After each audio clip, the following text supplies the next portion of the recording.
तो स्टूडेंट समझते हैं एक्सरसाइज 6.3 का क्वेश्चन नंबर 2। तो क्वेश्चन को समझना ज्यादा जरूरी है, ध्यान दीजिए। फिगर 6.40, ये फिगर 6.40 नीचे बनी हुई है। इसमें एंगल एक्स कितना है 62 डिग्री। तो ध्यान दिखाई दे रहा है ना आपको, ये कितने का है 62, लिखा भी है बताया भी है। एक्स वाई जेड 54 का है।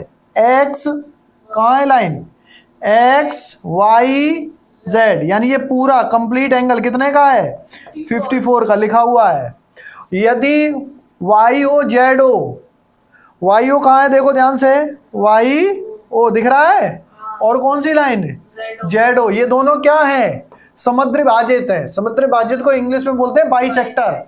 बाइसेक्टर का मतलब बिल्कुल दो हिस्से कर रहे हैं सेम टू सेम।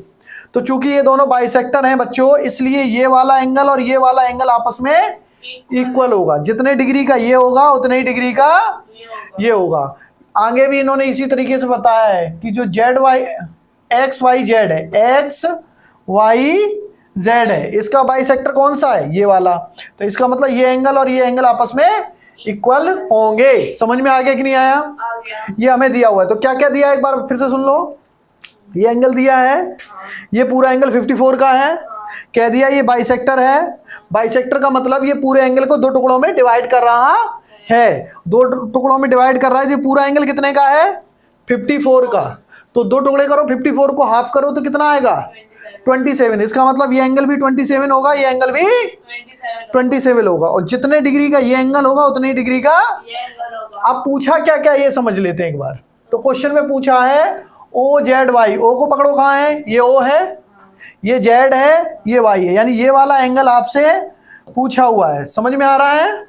ध्यान से देख लो कौन सा पूछा है, ये वाला एंगल दिखाई दिया, ये वाला एंगल पूछा। और क्या पूछा है, वाई ओ जेड पूछा है। वाई ओ जेड पकड़ो, वाई ओ जेड बीच वाला एंगल होता है हमेशा, ध्यान रखना। यानी ये वाला पूछा हुआ है, वाई ओ जेड, ये वाला एंगल पूछा है। समझ में आया कि नहीं आया? Doubt clear? तो चलो फटाफट सॉल्व करते हैं।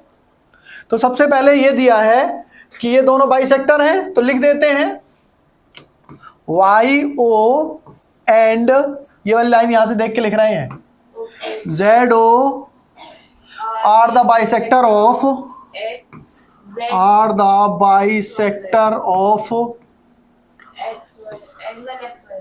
Angle X Y and angle X Z Y. ठीक है, सो दैट, इसलिए क्या हो जाएगा, दो एंगल बराबर हो जाएंगे। कौन सा हो जाएंगे, पहले एंगल का नाम बताओ, एंगल एक्स वाई ओ, ये किसके बराबर होगा, O Y Z, angle O Y Z. बताओ समझ में आया नहीं आया? क्योंकि ये बाइसेक्टर है इसलिए हमने लिख दिया ये एंगल और ये एंगल आपस में इक्वल है। और क्या हमें पता चला, एक और कंडीशन आ गई इधर वाली। तो इस वाले एंगल को लिख दो एक्स जेड ओ, ये किसके बराबर होगा, ओ जेड वाई। बताओ समझ में आया नहीं आया? ये दोनों एंगल सेम है, ठीक है ना। अब यहाँ पे साफ साफ दिख रहा है ये टोटल कितने डिग्री है 54। तो हम यहाँ लिख सकते हैं एंगल कितना, पहले वाले का नाम क्या है बताओ, X Y O plus angle दूसरा वाला क्या है, ओ वाई जेड। इन दोनों का टोटल कितना दिया है क्वेश्चन में 54। फिर से देख लो, X O Z O plus O Z, sorry O Y Z, इन दोनों का टोटल कितना दिया है 54 दिया है क्वेश्चन में। समझ में आ रहा है या नहीं आ रहा है? आ रहा है। इस फिगर को साइड से ऐसे कर दूं, चलो अब दिखे। अरे मैं सोच रहा था वो गायब हो गया, नहीं हुआ। ऐसा करते हैं, इसको थोड़ा हटा देते हैं, है ना। चलो ज्यादा हमने पोत दिया था, अब पोता हुआ हटा दिया, ठीक है बेटा, अब दिखेगा साफ साफ। तो यहां तक समझ में आ गया। अब देखो ये वाला एंगल निकालना कौन सा, ये देख लो क्वेश्चन में। अच्छा निकालने तो अभी ये दोनों में से कोई है ही नहीं ना। तो एक्स वाई ओ की जगह कितना लिख सकते हैं, ओ वाई जेड लिख सकते हैं। तो angle O Y Z plus angle O Y Z is equal to 54। O Y Z को जोड़ो तो कितना हो जाएगा? 2OYZ is equal to 54।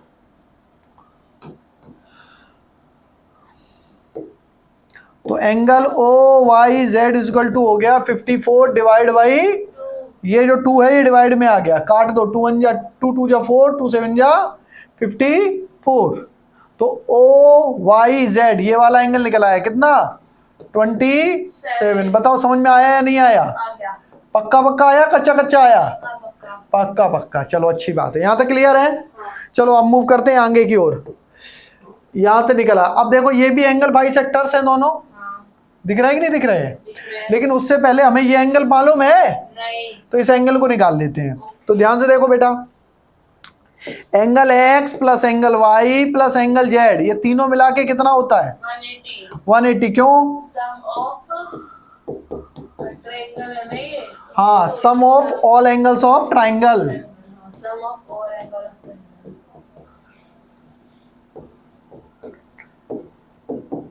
लिख देंगे कि किसी भी ट्राइंगल के सभी एंगल्स का जो टोटल होता है वो कितना होता है? 180 होता है। That means angle X plus angle Y plus angle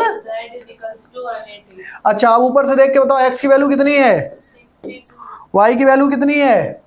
54 और जेड की वैल्यू हमें निकालनी है ना। चलो ठीक है, इन दोनों को प्लस करो, कितना आएगा? 100। ये आ जाएगा 106 और 6 को उधर ले जाओ, 16 नहीं 6, हाँ 16 आएगा। 116 माइनस करो, कितना आएगा? 164 डिग्री। समझ में आया? तो ये एंगल बच्चों टोटल निकल आया कितने डिग्री का है? 64 का। समझ में आया नहीं आया? कोई डाउट तो नहीं है? ठीक है, चलो आगे मूव करते हैं। मूव कुछ ज़्यादा ही हम कर रहे हैं, इसे थोड़ा छोटा कर देते हैं, हम ज़्यादा बड़ा बड़ा लिख रहे हैं मेरे ख्याल से ना। और ये लो, दिख तो रहा ही होगा ना। अब ये जगह बन गई, यहाँ लिख देता हूँ बाकी। ठीक है, समझ में आ रहा है ना? अब देखो सेम टू सेम यही वाला कंसेप्ट दोबारा लिखेंगे। कौन सा वाला? ये वाला जो कंसेप्ट था ना, इसी को रिपीट करेंगे। कैसे रिपीट करेंगे देखो जरा, उधर से देखो दो एंगल बन रहे हैं, कौन कौन से? Angle X Z O plus angle O Z is equal to कितना निकला हमारी कैलकुलेशन में? 64। देखो एक बार, जेड सॉरी क्या बोल रहा हूं मैं भी, एक्स जेड ओ ये वाला एंगल दिखा, और ओ जेड वाई ये वाला, ये दोनों का टोटल कितना है? 64 निकला है। ठीक है, अच्छा अब देखो एक्स जेड ओ किसके बराबर है? ठीक है, ये लिख देना फ्रॉम इक्वेशन फर्स्ट। कहां से लिखा है? ठीक है, तो इसे लिखेंगे ओ जेड वाई। थोड़ा जल्दी जल्दी क्यों कर रहा हूं मैं? हाँ, फ्रॉम इक्वेशन फर्स्ट, ठीक लिखा तो है। हाँ, एंगल, तो इसका वैल्यू रख दो, इसकी वैल्यू क्या है? O Z Y. तो यहां लिख दो O Z Y plus angle O Z, तो 2 angle O Z Y equal to कितना हो गया? तो angle O Z Y equal to कितना हो गया? डिवाइड कर दो, कितना आ गया? दैट मीन्स कि ये एंगल कितने का निकल आया? अब ये एंगल निकाल लोगे, कैसे निकलेगा? मतलब जो sum of all angles of triangle is 180। हाँ बिल्कुल सही। चलो ऐसे अभी कर देते हैं फटाक फटाक। अरे ये क्या हो गया? सिलेक्ट नहीं होता वो। अरे ये सिलेक्ट तो नहीं हुआ था, लेकिन इसने तो हिला डाली पूरी दुनिया। हाँ सही हो गई दुनिया, सही हो गई दुनिया। नहीं तो ये वो बन जाता पोपटलाल। अरे यार ये क्या है? अब तो नहीं पकड़ेगा। पोपटलाल की जैसे दुनिया नहीं हिल जाती है, ऐसी इसकी दुनिया हिल रही थी। चलो इसे छोटा कर दिया। अरे वो सब हिलता ही रहता है। हाँ चलो आगे देखते हैं। अब देखो बेटा, अब फिर से वही ले लेते हैं एंगल, ये वाला एंगल को क्या बोलेंगे, O Y Z, sorry O Y Z. इधर वाले एंगल को क्या बोलेंगे, Y वाई जेड ओ। ऊपर वाले को क्या बोलेंगे, ZOY Z O Y is equal to, 180 कारण क्या लिखेंगे, sum of all angle of ये वाली लाइन लिख देना, okay ठीक है। इसे पढ़ के बोल रही थी। हाँ हाँ, तो चलो ओ वाई जेड की वैल्यू कितनी निकल के आई है, OYZ हाँ देखो ध्यान से, ओ वाई जेड की वैल्यू कितनी निकली, 27, बिल्कुल सही। और वाई जेड ओ की वैल्यू कितनी आई है, 32। और Z O X Z O Y निकालना है ना, इन दोनों को प्लस करो, कितना हुआ, 59 इन दोनों को प्लस करो तो 59, और इधर जाके किसका हो जाएगा, माइनस का, तो ये बचा 121 डिग्री। बताओ समझ में आया या नहीं आया, आया कोई डाउट है तो दोबारा पूछ लो, नहीं है कहीं भी नहीं है नहीं है तो ठीक है।